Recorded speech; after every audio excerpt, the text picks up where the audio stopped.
നമ്മുടെ ലൈഫിലേ നമുക്ക് ആരെങ്കിലും പറ്റി എന്തെങ്കിലും പ്രെഡിക്റ്റ് ചെയ്യാൻ പറ്റുമോ? നമ്മുടെ കൂടെയുള്ള വർഷങ്ങളായിട്ട് നമ്മുടെ കൂടെ തന്നെയുള്ള നമ്മുടെ അച്ഛൻ, അമ്മ, ഹസ്ബൻഡ്, വൈഫ്, മക്കള്, ഇവരാരെ പറ്റിയിട്ട് നമുക്കൊന്നും പ്രെഡിക്റ്റ് ചെയ്യാൻ പറ്റില്ല. ഇനി ഇവരാരെയെങ്കിലും നമുക്ക് വില കുറച്ച് കാണാനുള്ള കഴിവുണ്ടോ? ഒരിക്കലുമില്ല. അത് നമുക്കറിയാം. ആരെയും നമുക്ക് വില കുറച്ച് കാണാൻ പറ്റില്ല. നമ്മളാരാ മറ്റുള്ളവരെ വില കുറച്ച് കാണാൻ? അല്ലേ? നമുക്കതിനുള്ള യാതൊരു റൈറ്റും ഇല്ല. ഏറ്റവും രസം എന്താണെന്ന് വെച്ചാൽ നമ്മളെയും ഒരിക്കലും വില കുറച്ച് കാണാനുള്ള ഒരു റൈറ്റും നമുക്ക് ആർക്കില്ല. ഇപ്പോൾ പലരും പറയാറുണ്ട്, എനിക്കതിനുള്ള കഴിവില്ല, എനിക്കത് ചെയ്യാൻ പറ്റില്ല, എന്നെ കൊണ്ടൊന്നും അതിന് പറ്റൂല, എനിക്കതൊന്നും ശീലമില്ല, അതൊക്കെ അവർ ചെയ്യുന്ന കാര്യങ്ങളാണ്, ഞാനും എങ്ങനെ ചെയ്യാൻ സാധിക്കും എന്നൊക്കെ പലരും ചോദിക്കാറുണ്ട്.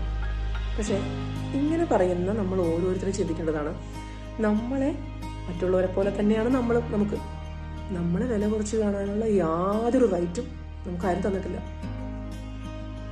നമ്മൾ ചെയ്യേണ്ടത്, നമ്മൾ അങ്ങനെ പറയുന്ന ആ ഒരു മൈൻഡ് സെറ്റ് ഉണ്ടല്ലോ, ആ മൈൻഡ് സെറ്റിൽ നമ്മൾ വിശ്വസിക്കാണ്ടിരിക്കുക.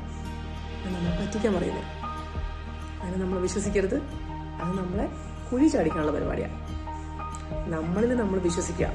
നമ്മൾ ഈ വിശ്വസിക്കുന്ന, കാണുന്ന, നമ്മളോട് പറയുന്ന ഒരു മൈൻഡ് ഉണ്ടല്ലോ, അതല്ലാണ്ട് വേറൊരു സംഭവം നമുക്കുണ്ട്.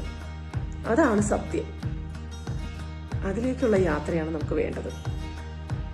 അപ്പോൾ അതിൽ നമ്മൾ വിശ്വസിക്കാം.